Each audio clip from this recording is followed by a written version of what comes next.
આપણે જે ભણવા જઈ રહ્યા છીએ છે લેબોરેટરી ટાઈપ પોટેન્શિયોમીટર, જે આરી ક્રોમ્પટને બનાવ્યું હતું, જેને ડાયલ ટાઈપ પોટેન્શિયોમીટર બી કહેવાય છે અથવા તો ક્રોમ્પટન પોટેન્શિયોમીટર બી કહેવાય છે. લેબોરેટરીમાં છોકરા વાપરે એટલે એને સ્ટુડન્ટ પોટેન્શિયોમીટર બી કહેવાય છે. અને બોર્ડ રોટરી ટાઈપનું પોટેન્શિયોમીટર કે તો બી એટલે કે એક જ પોટેન્શિયોમીટર 5 અલગ અલગ નામથી બોલાય છે, જેમાં એક છે dial potentiometer, rotary potentiometer, Crompton potentiometer, student potentiometer અને લેબોરેટરી ટાઈપ પોટેન્શિયોમીટર. હવે જે તમારી ચોપડીની જે આકૃતિ જે છે ભાઈ, એકદમ ખાલી ચોપડીની આકૃતિ ખોલીને બતાવો એટલે એક્ઝેક્ટ તમારી આકૃતિ જે છે 100% સાચી છે વેરીફાઈ કરી લઈએ આપણે. તો આ જે આકૃતિ છે એમાં તો તમને દેખાતું હશે કે એની પાસે એક બેટરીનો સપ્લાય B1 આપવામાં આવે છે. તો અહીંથી તમે 2 વોલ્ટની એક બેટરી સપ્લાય આપો છો, જેની જોડે તમારો મેઇન રેઝિસ્ટન્સ છે R1 અને R2 બે ભાગમાં વહેંચાયેલો છે. તો એ અહીંયા આગળ તમે જુઓ તો તમારે 2 રેઝિસ્ટન્સ આપેલા છે, R1 અને એક R2.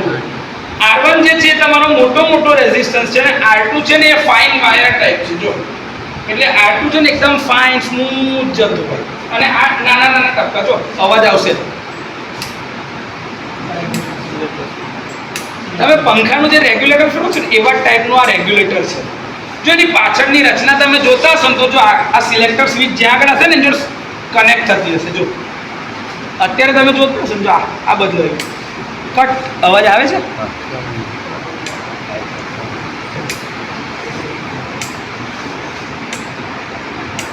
આ લિમિટ. તો આ રીતે તમારું સિલેક્ટર સ્વિચ, તમારું રેગ્યુલેટરમાં જે ફંક્શનિંગ છે ને એવું જ સેમ ટુ સેમ ફંક્શનિંગ છે. આ નીચે તમારો સ્લાઇડ વાયર છે. જો તમે અહીંયા ધ્યાનથી જોશો ને તો અહીંયા આગળ અંદર એક પતલો વાયર છે.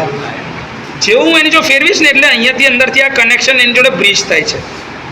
આ જે છે ને આ એનો કોન્ટેક્ટ છે જે આની સાથે ટચ થતો હશે. જો અહીંયા ઉપર આવે ને તો તમને જો મજા આવશે, ખબર પડશે. જો આ દેખાય છે, આ તમારું ફાઇન છે, એ એકદમ સ્મૂથ ટ્યુનિંગ માટે. તો આ તમારો મેઇન ઉપરનો રેઝિસ્ટન્સ છે R1 અને R2. એવી જ રીતે તમારો જે સ્લાઇડ વાયર છે એ બી 2 ડાયલ પ્રકારના છે. તો એ સ્લાઇડ વાયર કયા છે તો કે આ રહ્યા, એને ડાયલ P1 અને P2. P1 જે છે એ આ ફાઇન રેઝિસ્ટન્સ ચકેડા જે 250 ડિવિઝનમાં છે, અને આ તમારું P2 જે છે આ રીજો 0 થી 1.5 સુધીનું છે. આ એક છે જો 0, 0.25, 0.5, 0.75, 1, 1.25, 1.5. જો તમે એ પાછળ જોતા હોય તો તમને આ પાછળથી બી બતાવું. હવે આ જોજો, આ નોબ, આની વાત કરું છું. અહીં તો કશું છે ને, જો નોબ લાગેલા જ નથી એટલે તો ફ્રી છે. અહીંથી જોજો, અહીંથી સ્ટાર્ટિંગ છે જ્યાંથી V1 ચાલતો 0, 0.25, 0.50, 75, 1, 1.25, 1.5. 1.5 વોલ્ટ સુધી આવી રીતે કનેક્ટ થાય. જો પાછળ ત્યાં કનેક્શન દેખાય છે આ, અને એની જોડે બીજું એક રિયોસ્ટેટ જે છે ને, જેનો બીજો જે છેડો અહીંયા આગળ હું ગોળ ફેરવું છું, તમે આ જોજો કેટલા આટા ફરે છે ને એની જોડે એ ઉપરથી આ વાયર દેખાતો હશે. આ વાયર છે જેની સાથે એ કનેક્ટ થાય છે. એટલે કેટલા આટા જશે ને એ કાપાના આધારે નક્કી થાય. આમાં એક ડિવિઝન બરાબર 0.001 વોલ્ટ છે. એટલે કે એક કાપા બરાબર 0.001 વોલ્ટ થાય. તો 250 કાપા છે, 250 કાપા બરાબર કેટલા થયા? 250 ડિવિઝન એટલે 0.250 વોલ્ટ એટલે 0.25 વોલ્ટ થાય. તો આની ટોટલ કેપેસિટી કેટલી થઈ ગઈ? 1.75 વોલ્ટ સુધી માપવાની થઈ. આ એની સિલેક્ટર સ્વિચ છે. આ શું છે? એની સિલેક્ટર સ્વિચ. જ્યારે મારે સ્ટાન્ડર્ડ સેલ જોડે એટલે કે સ્ટાન્ડર્ડાઇઝેશન કરવું હોય તો હું અહીંયા આગળ સિલેક્ટર સ્વિચ રાખીશ.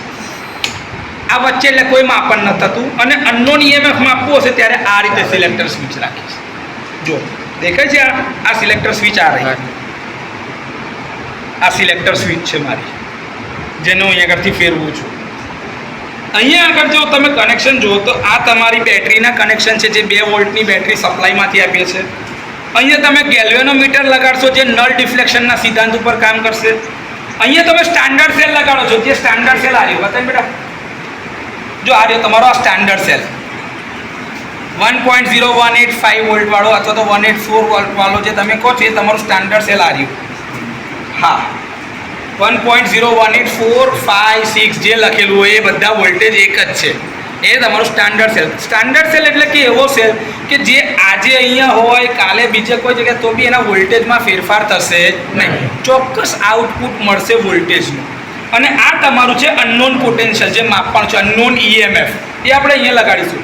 હવે એની કેપેસિટી 1.75 વોલ્ટ સુધી માપવાની છે. તો હું આનાથી ડબલ એ સેલ જે આવે છે ને 1.61 વોલ્ટ કાં તો 1.63 વોલ્ટ વાળો એના વોલ્ટેજ આનાથી માપીશું. જ્યારે આપણે લેબોરેટરીમાં પ્રેક્ટિકલ કરીશું ત્યારે આના ઉપર આપણે એનું માપન કરવાના છે. તો આગળ હવે કન્સ્ટ્રક્શનની વાત પતી ગઈ. જો બધામાં પાછળ મેંગેનીનના તાર લગાડેલા હોય, મેંગેનીન, નિક્રોમ જે બી મટીરિયલ હોય કોન્સ્ટન્ટ એના તાર લગાડ્યા જેથી જેની ટેમ્પરેચર રેઝિસ્ટન્સ કોએફિશિયન્ટની વેલ્યુ ઓછી હોય, તાપમાનની બહુ અસર થાય નહીં. ક્લિયર? આમાં કોઈ ડાઉટ? ઓકે. ક્રોમ્પટન પોટેન્શિયોમીટરનું કન્સ્ટ્રક્શન જોઈ ગયા છે. તો હવે એના પછી એવું કહે કે ભાઈ ક્રોમ્પટન પોટેન્શિયોમીટરનું ઓપરેશન કેવી રીતે થાય, તો એનાથી વોલ્ટેજનું માપન કેવી રીતે થશે. તો સૌથી પહેલાં જ્યારે બી પોટેન્શિયોમીટરથી કોઈ બી અનનોન વેલ્યુનું માપન કરતા હોય એની સૌથી પહેલું સ્ટેપ છે સ્ટાન્ડર્ડાઇઝેશન. શું કહેવાય? સ્ટાન્ડર્ડાઇઝેશન એટલે કે આ સ્ટાન્ડર્ડ સેલ જે છે એની સાથે અનનોન વોલ્ટેજ માપતા પહેલા સ્ટાન્ડર્ડ વોલ્ટેજ સાથે પોટેન્શિયોમીટરનું માપન અને માપન કરીને ખરાઈ કરવાની કે એ સાચા વોલ્ટેજ માપે છે કે કેમ. હવે સૌથી પહેલાં હું અહીંયા શું લખું છું? ભાઈ 2 વોલ્ટની બેટરી લગાડું છું, DC બેટરી, જેનાથી 2 વોલ્ટ સપ્લાય ઇનપુટ આપું છું. R1 અને R2 જે છે મારા રિયોસ્ટેટ છે, જેના મદદથી કરંટ કેટલો અંદર જાય છે એને લિમિટ કરી શકાય અને સેટ કરી શકાય. તો આ મારે એકવારના ટ્યુનિંગ પેરામીટર થઈ ગયા. હવે મારે શું કરવાનું છે? તો મારે સૌથી પહેલા અહીંયા આગળ ગેલ્વેનોમીટર લગાવવું પડશે. પોઝિટિવ સાથે પોઝિટિવ, નેગેટિવ સાથે નેગેટિવ. એવી જ રીતે અહીંયા આગળ હવે આ સ્ટાન્ડર્ડ સેલ જે છે, આ સ્ટાન્ડર્ડ સેલની અંદર તમે જો અહીંયા આગળ બી પોઝિટિવ છે, નેગેટિવ છે. આ પોઝિટિવ સાથે નેગેટિવ સાથે આ રીતે તમે કનેક્ટ કરી દેશો સ્ટાન્ડર્ડ સેલને અહીંયા આગળ. અને સ્ટાન્ડર્ડ સેલને પોતાને બી કામ કરવા માટે એક પાવર સપ્લાયની જરૂર છે, એટલે એને એક પાવર સપ્લાયના બ્લોકમાં લગાડી દઉં, સોકેટમાં લગાડી દીધું. એટલે એક પાવર સપ્લાય ઓકે થઈ ગયો. એટલે 1.0186 અહીંયા આગળ લાગી ગયા વોલ્ટેજ, આ લગાડી દીધા. હવે હું શું કરું છું? પહેલાં તો મેં બેટરી સ્વિચ ઓન કરી, એટલે કે ભાઈ બેટરીનો સપ્લાય આવે એટલે કે ભાઈ મારા સ્લાઇડ વાયરને સપ્લાય મળી ગયો. હવે સ્ટાન્ડર્ડ સેલ જે છે એ મારે જોઈતું હોય તો મારે સ્ટાન્ડર્ડ સેલ પર લાવવું પડશે. તો સિલેક્ટર સ્વિચથી મેં સ્ટાન્ડર્ડ સેલ પર કનેક્ટ કર્યું. તો મારો સ્ટાન્ડર્ડ સેલનું માપન હવે પિક્ચરમાં આવી ગયું. સ્ટાન્ડર્ડ સેલનું માપન લેવા માટે તો પ્લસ છેડો અહીંયા પ્લસ સાથે છે, માઇનસ છેડો અહીંયા ઉપર આ માઇનસ સાથે અંદરથી ઇન્ટરનલ શોર્ટ કર્યું છે. એટલે પ્લસ અને માઇનસ છેડા અહીંયા આગળ સિલેક્ટર સ્વિચના પ્લસ અને માઇનસ, આ નીચે પ્લસ ઉપર માઇનસ આવી રીતે. એટલે પ્લસ માઇનસ એટલે સ્ટાન્ડર્ડ સેલ કનેક્ટ થઈ ગયો અને અક્રોસમાં. હવે આ સ્ટાન્ડર્ડ સેલ તમારો અક્રોસમાં કનેક્ટ થઈ ગયો.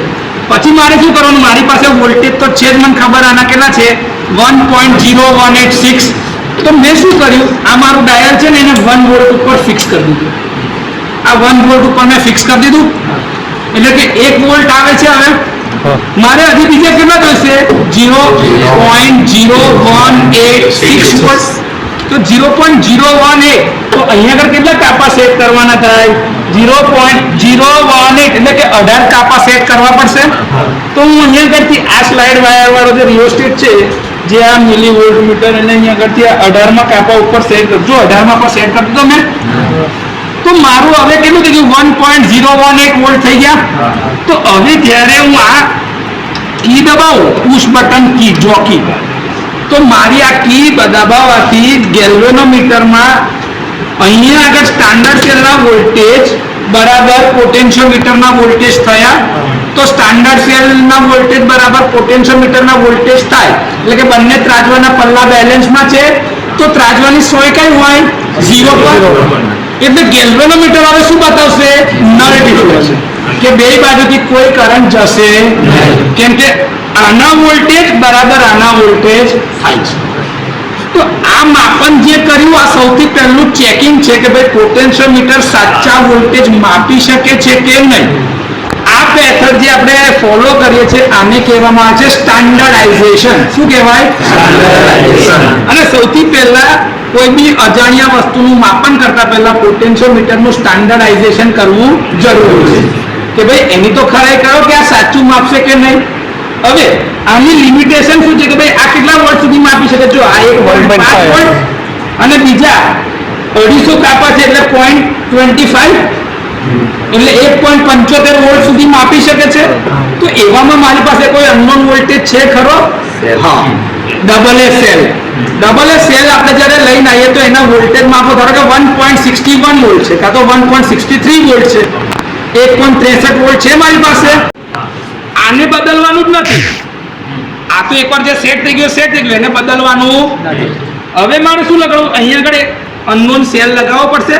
ડબલ એ ટાઈપનો આપણો જે સાદો આવે છે તો એના ઉપરના છેડા પરથી એક વાયર કાઢી લીધો અને ઇન્સ્યુલેશનની ટેપ મારી દીધી. નીચેથી એક વાયર કાઢી દીધો કોન્ટેક્ટ માટે અને એના પર ઇન્સ્યુલેશનની ટેપ મારી દીધી. અને એ બંને વાયર પોઝિટિવ ને નેગેટિવને અહીંયા લગાડી દીધા મેં. એ લગાડ્યા પછીથી મેં અહીંયા આગળ અનનોન એક્સ ઉપર લઈ લીધું. તો આ નીચે જે દેખાય છે એ પોઝિટિવ છે અને ઉપર જે દેખાય છે એ નેગેટિવ છે. તો અનનોનના વોલ્ટેજના માપનની વ્યવસ્થા મેં કરી. હવે મારે કેટલા વોલ્ટેજ જોઈએ? તો કે ભાઈ આ 1.63 ધારો કે છે તો 130 કાપા અહીંયા સેટ કરવા પડશે ને 1.5 અહીં સેટ કર્યા.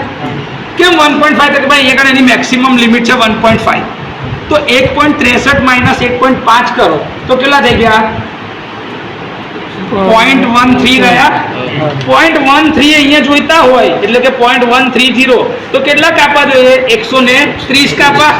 તો આ ચકેડાને ફેરવીને હું અહીંયા આગળ 130 કાપા ઉપર મૂકી દઉં આમ તો આ કેટલા થઈ ગયા? 1.63 વોલ્ટ. આવું મેં સેટ કર્યું. પછી મેં આ પોટેન્શિયોમીટરની આ જોકી દબાવું છું અહીંયાથી તો ગેલ્વેનોમીટર હવે શું બતાવશે? 0, નલ ડિફ્લેક્શન. કેમ? અનનોન વોલ્ટેજ બરાબર પોટેન્શિયોમીટરના વોલ્ટેજ થયા. કાપાની સંખ્યા મને મળી ગઈ, વોલ્ટેજ મળી ગયા. તો મને આ રીતે અનનોન વોલ્ટેજનું EMF માપન કરવાનું કે તો આ ક્રોમ્પટન પોટેન્શિયોમીટરથી માપી શકાય.